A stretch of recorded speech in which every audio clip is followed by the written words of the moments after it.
It's officially Christmas. That is what she said to me today.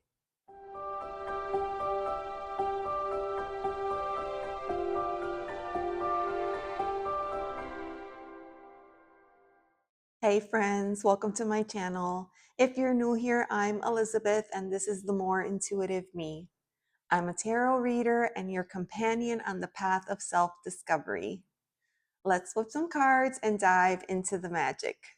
Today we're going to recap the month of October, and I just can't even believe how quickly this year has just gotten away from us. And my daughter has been after me for quite some time, talking about the holidays, talking about Christmas, talking about the tree, talking about decorations, talking about lights, and I'm just like, stop. And so she said to me, it's officially Christmas. And maybe it is, I don't know. But let's talk about all the things that happened in the month of October. So here you might see something a little bit different than what you see on my channel, but this is a shawl that I crocheted. It is not a completed project. It's a work in progress, or it was a work in progress. And this is a project that I started, I don't know, maybe 10 years ago. It's been a super long time. And I was keeping it inside this project bag. And I had the stitch marker on it. I had the hook and the pattern got lost along the way. And I had this tucked in, I have actually a couple of crates full of different yarns, and it was tucked away. And every time I looked at this project, it bothered me.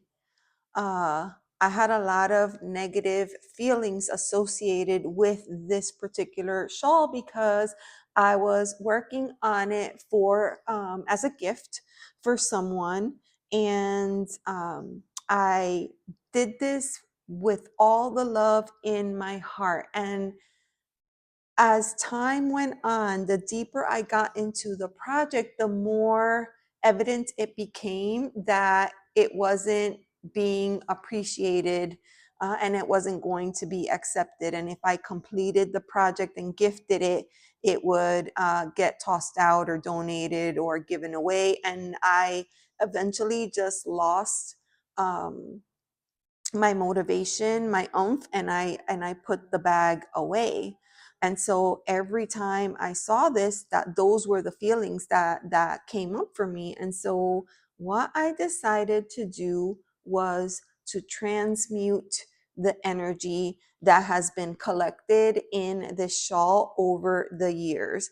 And so I took the shawl and I shoved it into the bag, and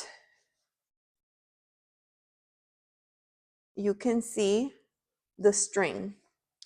Where does the yarn go, you might ask? It goes over here.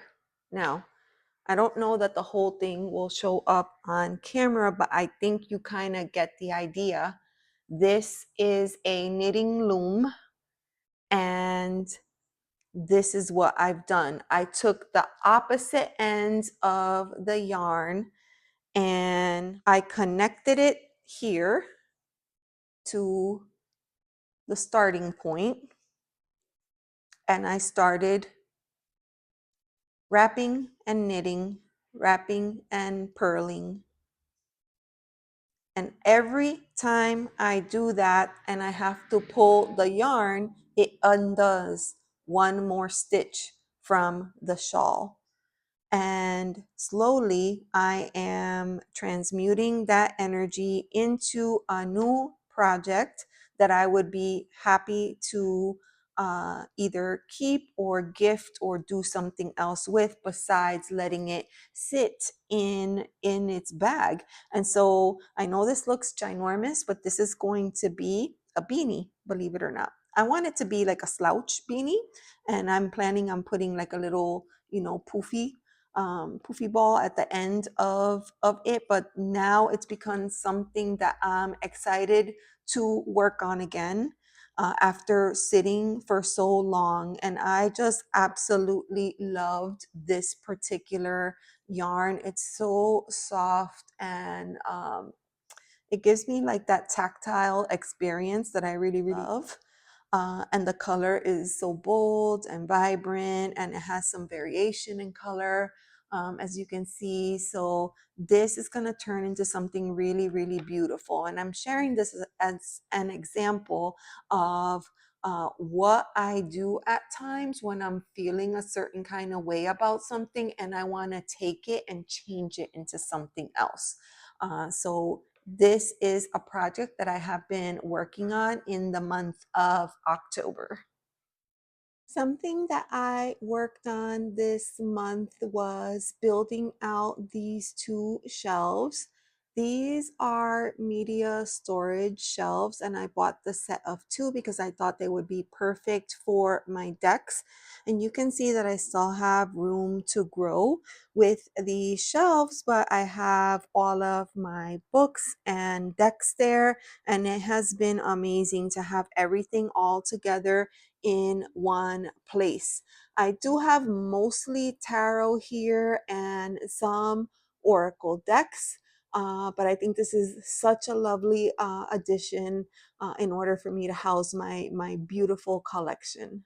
Over here, I have my working table, and I was able to kind of rearrange everything so that I have a little bit more space there for my readings. I have my laptop now right in front of me. I used to have it on an angle, and then my lighting is right in front of me when I do live readings. And then this is my little tarot chest that I picked up. Actually, I purchased this from the Ukraine. It was handmade, and I wanted to support them.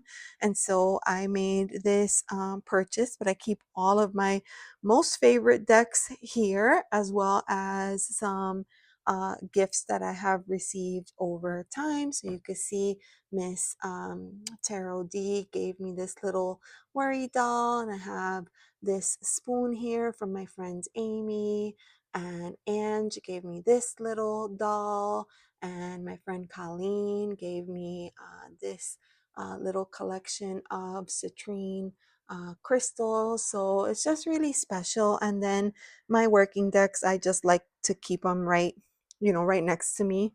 My magnifying glass, of course, because I wouldn't be complete without it, and all of my crystals. Now, back here, this table, this is a console table, and I actually just added that to extend the space back here so that I could have more room to push everything back and create space here for reading. So I'm really happy with the way that turned out. It looks amazing. You can see that I have twinkle lights on my curtain there. So that's what I look at when I'm doing live readings. And then right over here to the side are the oracle decks that I use most frequently. So I keep those right next to my desk.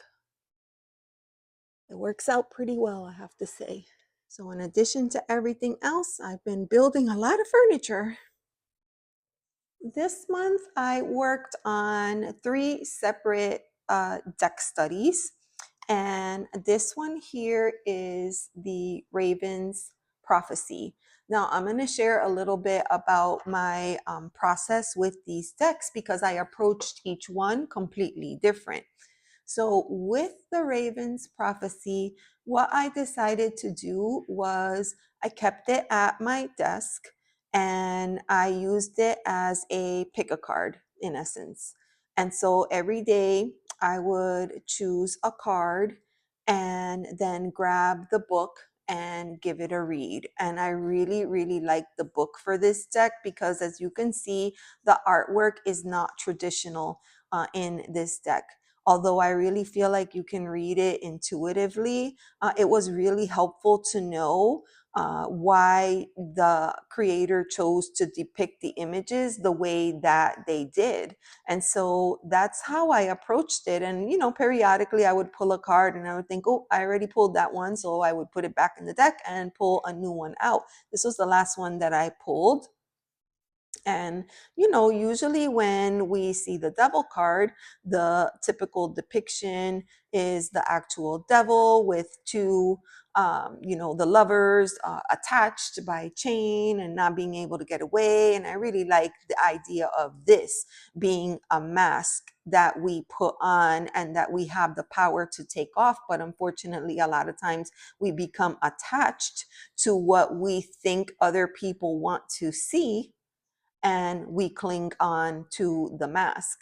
And so I really like that. And this for me was a really awesome way to spend time with the deck, to read the book at my leisure, and to get to know the cards. And this is a deck, like, it almost instantaneously became a favorite in the collection, and it earned a spot in my tarot chest. So it will sit on my desk permanently because I love it so much. And I feel like it's a fabulous, fabulous reader. So yeah, I worked with it all of October, and putting it into its baggie and sticking it into my chest. And very, very excited about working with this one in future readings. So that is my Raven's Prophecy. The other deck that I studied was the Darkwood. Now, I did a full video on this. This didn't go the way that I planned. For this particular deck, what I did was I read the full guidebook first, then decided that was um, not as helpful as I hoped that it would be. And I just, went straight into reading with the deck.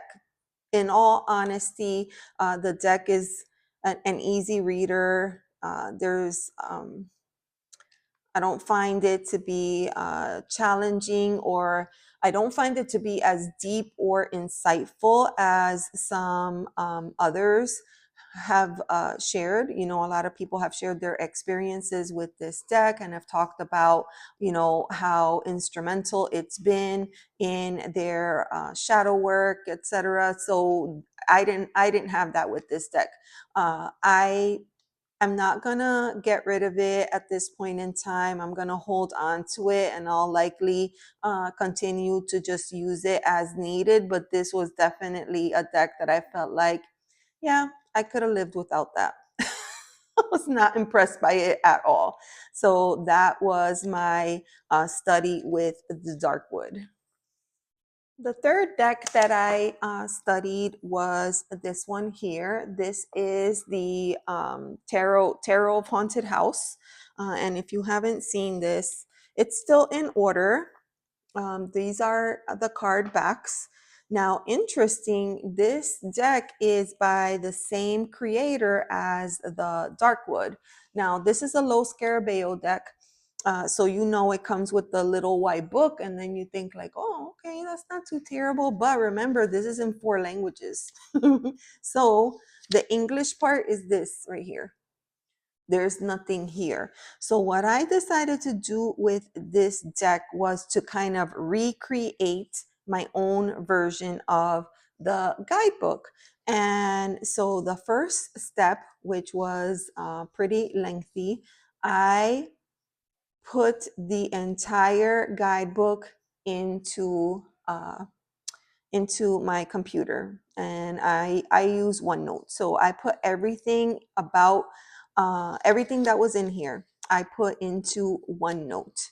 And then I added, like, when I went to the Fool card, for example, so here it tells us that the Fool is Raven Wandsworth. She's the protagonist. And then it says, your journey has become, the adventure starts, and what has started cannot be stopped. And then it gives you some keywords: innocence, beginning, potential, pilgrimage, open, madness. So then what I did was I went to my OneNote, and then I added, okay, in the card, Raven is running away from the house. The house is on a cliff, and it's close to the ocean. She looks scared.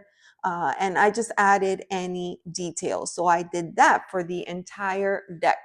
And then the last step was Sasha Graham. Actually, a lot of people have asked her time and time again for a guidebook for this deck. And so what she did instead was she recorded a video series for this deck.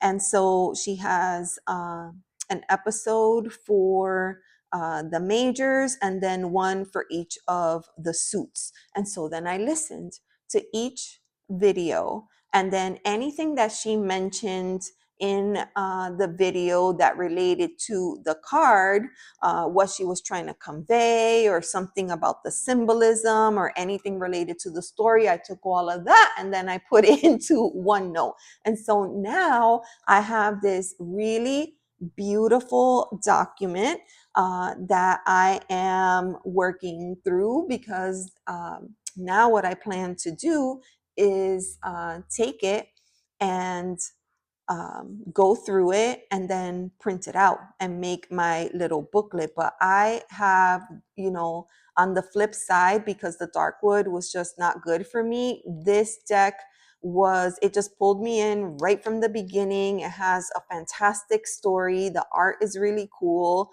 There's some cards that I'm like, I don't know about that, but reading the book reading this little guidebook and then seeing the video series really helped me to understand a lot of things that weren't really clear in my mind. So I found this to be an excellent way to get to know this particular deck. I found out a lot of cool little tidbits that you would never know without, getting to hear it from the creator, like her inspiration and why she chose some of the things that she chose, and the movies that really impacted her as a kid, and why she decided to do all the things. I don't know. It was super, super cool.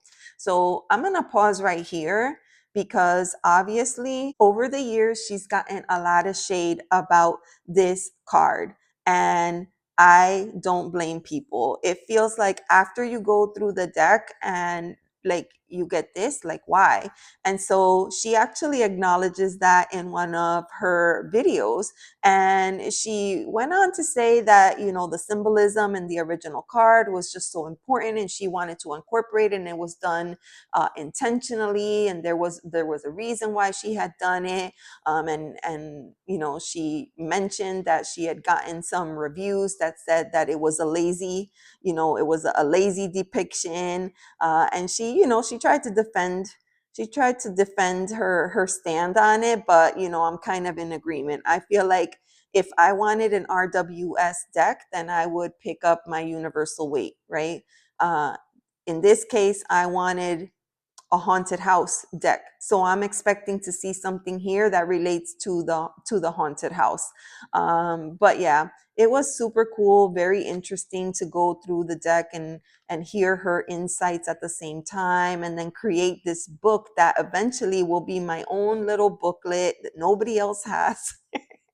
With my own explanations. And I don't know, I feel like I've even developed the story in my mind a little bit more too. So yeah, it was a lot of fun working with this deck. So that is my tarot of Haunted House. Aside from deck studies, I have also picked up a few new decks. So I picked up the Memento Mori. This deck is awesome. I love its teeny little size. I feel like it fits so perfectly there, and it goes so well in readings. It's great. as a support at the end of a reading. I've discovered it's been a lot of fun. I really like the keywords on here, and the artwork is incredible. Really, really love this deck. So yeah, a little pocket deck that was perfect. It wasn't planned. I saw this. Maybe somebody had it as part of like a pre-release, and they shared. I want to say I saw it on Instagram somewhere. I can't remember. But anyways, I went to buy it and it wasn't available because it was still on pre-order, and then I just forgot all about it. And then I saw Rachel Newman do her unboxing of it, and I was like, oh yeah, I forgot about that little deck. So I went in and I scooped it up right away, and it's just a super cool deck. So that is my Memento Mori. We all know that shipping outside of the US has been a disaster. But recently, I was able to get these two decks in. These are Sarah Kathleen decks, and they come in from the UK. And I had been waiting for her to open up shop again because I actually own the Creatures Tarot, and I also have the Creatures Oracle, but I wanted the second edition of the Creatures Oracle because that edition had 10 extra cards. And so I waited for her to open shop. I placed the order. And while I was at it, I was like, you know what? I'm going to add the Grieving Tarot. But then accidentally, I received Creatures Tarot. And this is the second edition. So I reached out to her. And of course, she is always so super kind. She immediately said, don't worry, I'll take care of this. And so soon I'll be getting the Oracle instead. So I'm going to set the Creatures Tarot aside, and I'll show you this one here, Grieving Tarot. Now, I filmed an unboxing actually. And I started like super happy and upbeat. And then as I discovered that I didn't get the deck that I thought I was going to get, I was like, well, that's fine. I'll just do the Grieving Tarot. But as I started going through the cards, I could like feel the mood of this deck. I could feel its vibe, and my tone shifted and it became very heavy.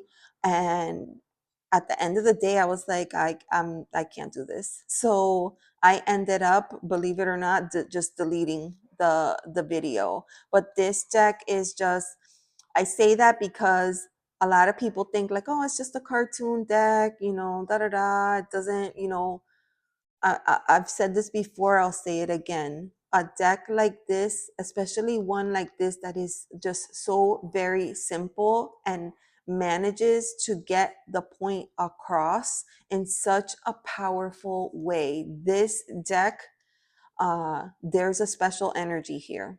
There's a special energy. And I decided to add this to my collection because I'm personally going through a period where I am grieving, several things. At the moment. And when I went in to place the order for the Creatures Tarot and I saw this, I originally thought about backing this on the Kickstarter, and then I changed my mind. But uh, at that moment, it just felt right. And so I picked it up, and now I'm glad that I did, because not only do I enjoy the artwork, but I feel like this deck, from this perspective of going through a grief or a period of loss, it's just so incredibly powerful. And I feel like, I needed to have something like this in my collection. I don't have anything at all. Anything at all. I mean, look at that sun card where the figure is just turned away from the sun. Oh my God. This deck, I think I even cried during the unboxing because it was just so, so powerful. When I saw this card, when I saw the figure looking at its shadow, I mean, you could think of it as the shadow. You could think of it as the previous version of themselves. I mean, you can think about it so many different ways. It was just so powerful. Beautiful, beautiful deck. I'm really, really happy that I added this one. And I'm excited to, well, let me rephrase that. It's not that I'm excited to work with it, but I'm excited to have something like this that when I'm feeling this, that I know I have a support that I could lean on to help me work through those feelings and that energy. So that is my grieving tarot. The other deck that came in was My Long Way Home, a visual diary. This deck, oh my gosh, it is something else. It is so gorgeous. So gorgeous. So, I don't know, beautifully thought out. There's such a range of emotions in this deck. I found it very relatable, very beautiful, and I definitely felt that I would need to create a guidebook, a personal guidebook for myself with this deck. And that is what I plan to do. I haven't started that project just yet because I'm waiting to finish up my work with the haunted house deck. But once I finish that, I plan to transition into this deck, get to know it, understand it, and really just develop my own personal relationship with it. I love the colors. I love the art. Look at this. We were just talking about this. Transmutation is a slow descent. I couldn't agree more. I couldn't agree more. Gosh, it's just so good. I'm very, very happy. And ironically, I stumbled onto this deck because I was thinking about picking up these blue bones, and I stumbled across this deck. It was in pre-order and I decided to go ahead and get it, and boy am I glad. And that doesn't mean that I won't get these blue bones, but I think that this is a perfect deck to start with. And I do feel like the energy in this deck is slightly different than these blue bones. So yeah, Long Way Home. Love this deck. The last new deck that came into my collection is this one here, Ethereal Goddess Tarot. Now, this was a Kickstarter deck, and you can see beautiful box. Now, I don't know, for some reason, this is by the same creator as the Tarot of Aphrodite and the other one, Venus Morningstar or whatever. So same creator and different packaging. Although I love this part of the packaging, I don't love this part of the packaging. Going through it, it is indeed a beautiful art deck. And to be 100% honest with you, I backed this right away. And then I started to have reservations about it. I was noticing that the people who backed the deck was starting to decline, right? They were losing numbers instead of gaining numbers. And I couldn't really understand like what the issue was. I wasn't seeing it talked about or discussed. There's a lot of nudity in this deck, so I'm just trying to be careful with the cards that I show. But yeah, I started to feel weird about the deck. And so I went in to, remove my pledge. And unfortunately, I waited too long and it was already done. So I had no other choice but to, to hold on to it. And it is really, really beautiful. I know it kind of looks similar to the other one, but the other one has more pinky vibes and this one is more peachy. Uh, Beautiful art.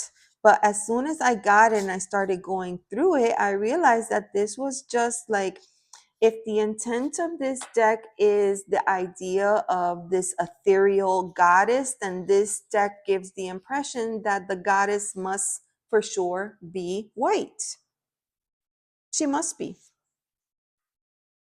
And that didn't sit well with me. And so now I'm starting to understand why perhaps people may have, you know, stayed away from the deck. So I don't know. I have it like it's already done, right? I have the deck now, and I'll work with it. And oops, sorry about that. There's nudity. There's a lot of nudity in this deck. Definitely not a deck for tarot tube. But yeah, did want to share the newest deck that has come in, and you know, a little bit of buyer's remorse on this one. But you know, what other decks have I worked with? First, I'm going to show you like the ones that I would say are non-spooky decks. Queen of the Moon.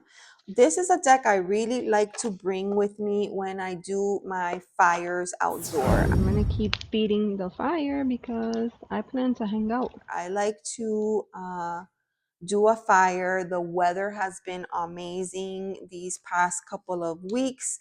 And so whenever I do a fire and live stream, this is the deck that I like to take with me. And when I live stream by the fire, that is not something. I don't usually do a lot of card readings, although I always have decks with me just in case anybody asks for a reading. But I like to open it with a card from this deck, because I don't know. I think it's beautiful, and 9 times out of 10, the moon is out there somewhere. So I always try to find it when it's visible and put it on the screen so that everybody can see. But yeah, this is a deck that I really like to take with me when I have the fire going outdoors. Um, Again, not a time when I do a lot of readings. It's more for sharing space and, you know, having this warm and cozy environment. It's just relaxing, a chill hangout time, and it's a lot of fun for me. So that is the Queen of the Moon Oracle. The other deck that I take with me is this pocket version of the Sun and Moon Tarot. Now, I've showed this on the channel before. This is the pocket edition, and then to top it off, I trimmed it, right? So it's super teeny tiny.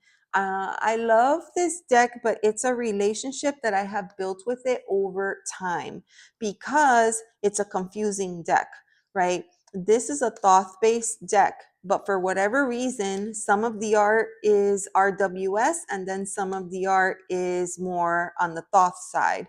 And so that part tends to be like a little bit confusing with this deck, but you know, I've just worked with it over time and really gotten to know. Like, here's a good example. We have the Seven of Cups. Usually you see the 7 cups floating in the air, but here what's going on is something completely different, as you can see. So I am gonna go to the little booklet, which I keep and use because it had keywords at the top that were aligned with Thoth. I found it confusing, so I cut them off. So here we could see 7 of Cups. Let me get the little card, put it right here. 7 of Cups, and the keyword is debauch, right? Like debauchery is what I've heard. So this card is Venus in Scorpio, and it talks about fantasies and illusions, addictive behavior, destructive emotional habits, unrealistic attempts to appease, depression through debauchery, self-compassion, breaking through patterns of self-delusion, and identifying worthy goals and desires. So you could kind of see where it strays. And then other cards, you know, make a lot of sense. Like, okay, in the Thoth, the Temperance card is the art card. But you know, we still get like the RWS depiction. So it is a little bit confusing, this deck at times. And so a lot of people kind of stay away from it because of that.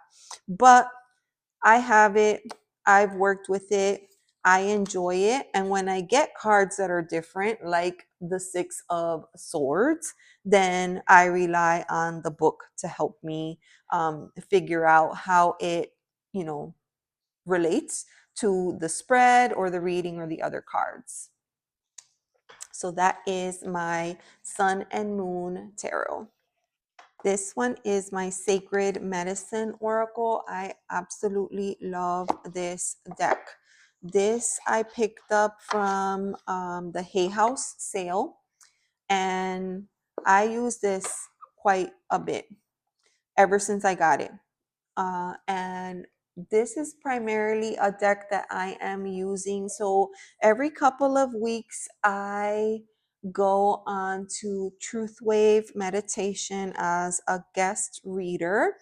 And at the end of the meditation, we pull cards for whoever's hanging out and sharing space. And this is the deck that I typically use when I go there to read for the group.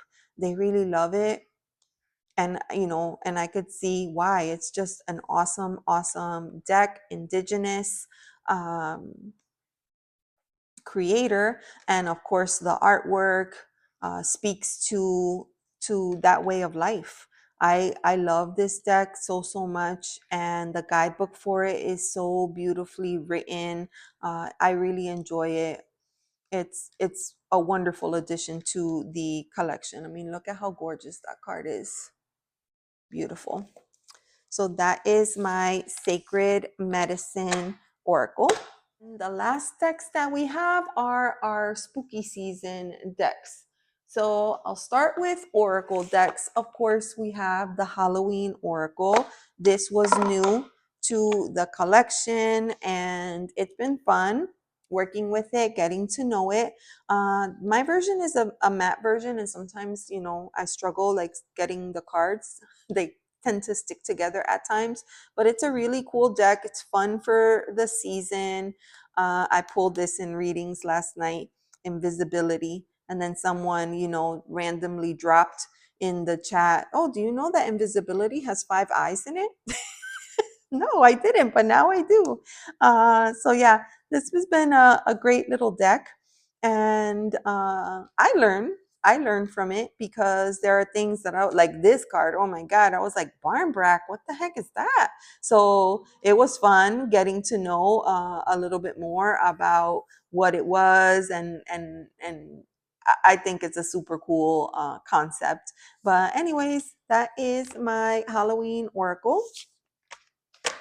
The other deck that I decided to use is my chunky Cemetery Oracle. I love this deck, and I felt like the mood and the vibe of this deck was just perfect for spooky season. I mean, I've showed this so many times, and every time I pull from this deck, like everything just makes total and perfect sense in the reading. And then the mood, even though this is a photography deck and none of my other decks are, uh they just work.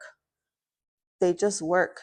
It's very moody, and the cards, there's a lot, right? Because it's, in essence, it's a double deck.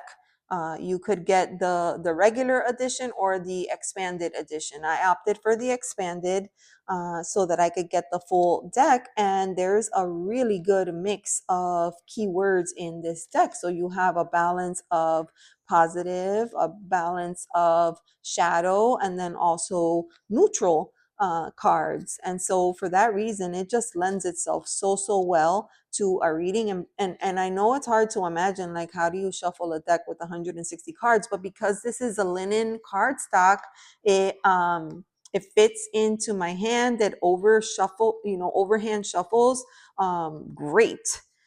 And I usually have no problems with this deck at all. So that is my Cemetery Oracle deck.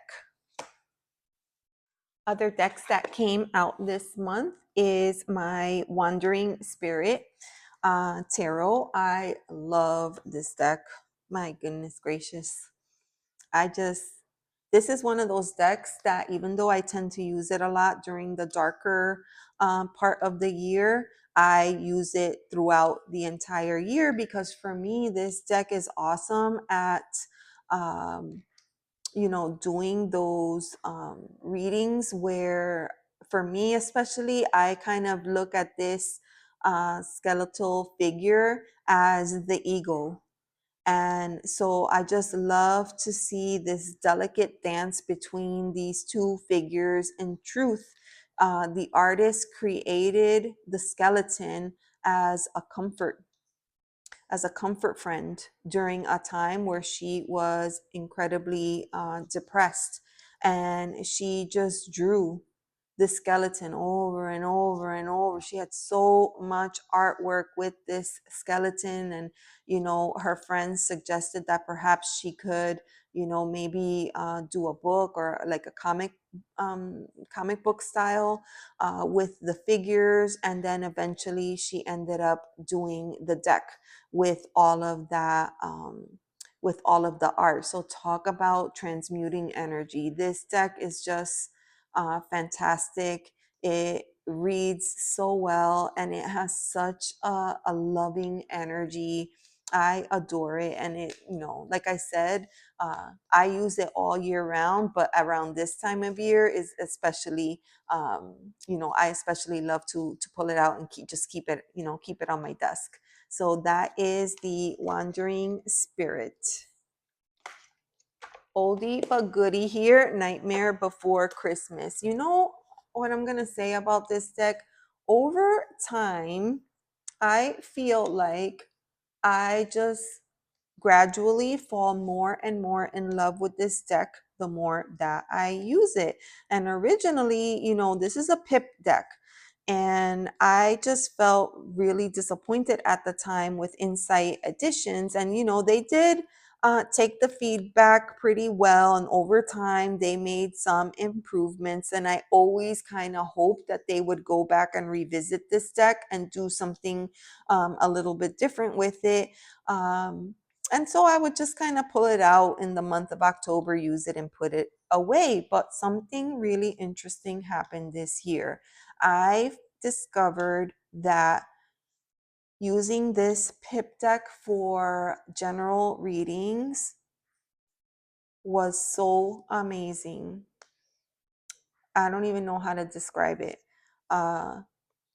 I started using this deck during live readings. And then, a lot of times people come in, they have specific questions. But when they come in and just say, oh, I just want a general reading, okay, I grab this deck because it lets me open up in a different way and just kind of explore the theme of the cards without sticking to specific meanings for the cards, if that makes sense.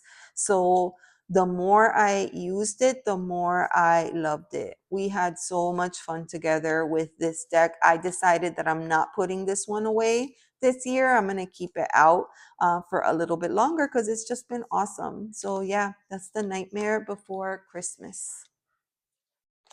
Another favorite, Dark Mansion. I have the one with the blue cloud backs. I love this deck. This was like love at first sight. As soon as I saw this deck, I was like, I have to have that. It is so adorable. A lot of people carry on about, the rose petal finish. I can tell you that, over time and with use, it has gotten a little bit less difficult to work with. It's a fabulous reader.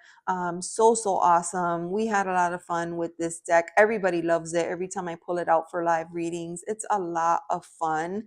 And I don't know, like, obviously, I don't like really see this as like a Halloween deck, but um, it's so good. It's like perfect for this time of year. And there are some, characters in here that you're like, oh, okay, like this guy, but there's a skeleton in this deck and there's like a vampire in this deck. So, it could kind of go that way. But yeah, so much fun. This deck is just so much fun. So yeah, my Dark Mansion. Last but not least, I have my Bohemian Gothic. Uh, you know, I was ready to give up on this deck, but again, this year, I feel like I have fully and completely connected to the deck. So no, I like it. I like it and I'm keeping it. I was always going to keep it. I was never going to get rid of this deck. because it was a unicorn deck for me for such a long time. And when it finally became available for purchase, I like, you know what's funny? When it became available for purchase, I was on a tarot break. I wasn't even using decks. I had packed everything away. I put everything away. I really just felt like burnt out, and I really wanted a break.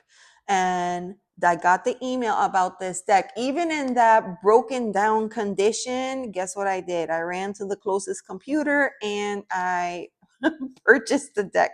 So the deck arrived and I opened it and I admired it and I put it away.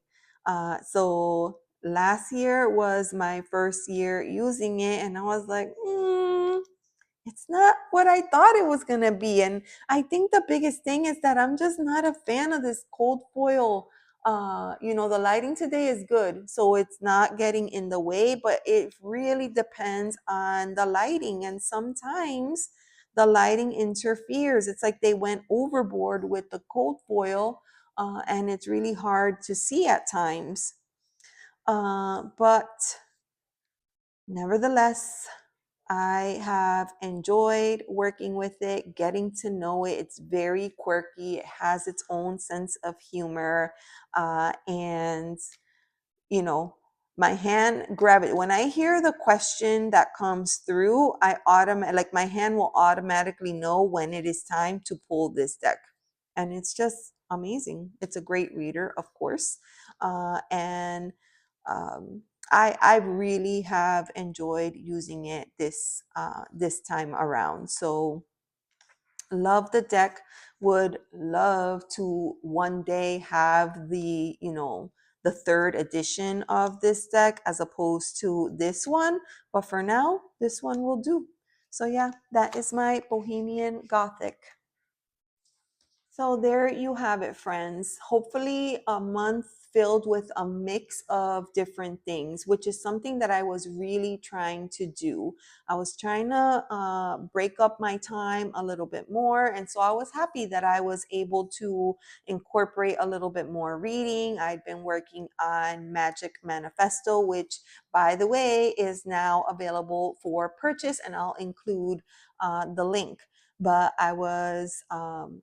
I had time to read through that. Of course, I had time to do my journaling and my work with the Year of the Hermit. I had time for art. I've been working on my knitting project, and I had time to work on 3 different deck studies. And so, really, just working to kind of balance myself out again, because I felt like for a while, all I was doing was working on the channel, working on the channel, working on the channel. And, like I needed a break. I needed to focus on lots of things, not just one thing. And if you're not careful, like not tarot, but tarot tube can really just consume you, right? Because there's so much great content out there, and I want to stay engaged. I want to stay connected. I want to see what everybody else is doing. I want to have things that I bring to the table as well.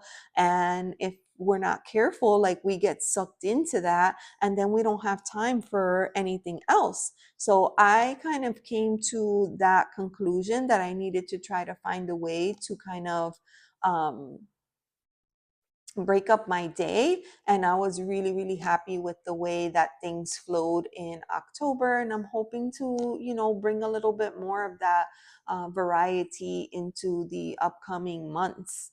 So that has been the month of October for me. I would love to hear more about the things that you've gotten into. I really enjoy monthly recaps. I love to film them, but it's also a video that I really enjoy to watch. So I tend to watch a lot of monthly recaps. Let me know. How has your month been? How was your Halloween? Did you enjoy your time with your decks and your family and your people? Would love to hear all about it. Thank you so much for being here. Thank you for your love. Thank you for your support. This month was a big, big month for me. I was able to partially monetize my channel. And so it's a lot of hard work to be out here on these YouTube streets. And, you know, I feel happy that I know that it is paying off. And so I'm going to continue doing this just on a slower, you know, slower pace, a pace where I could still do that, but also do some of the other things that I love to do that bring me joy, that make my cup feel full.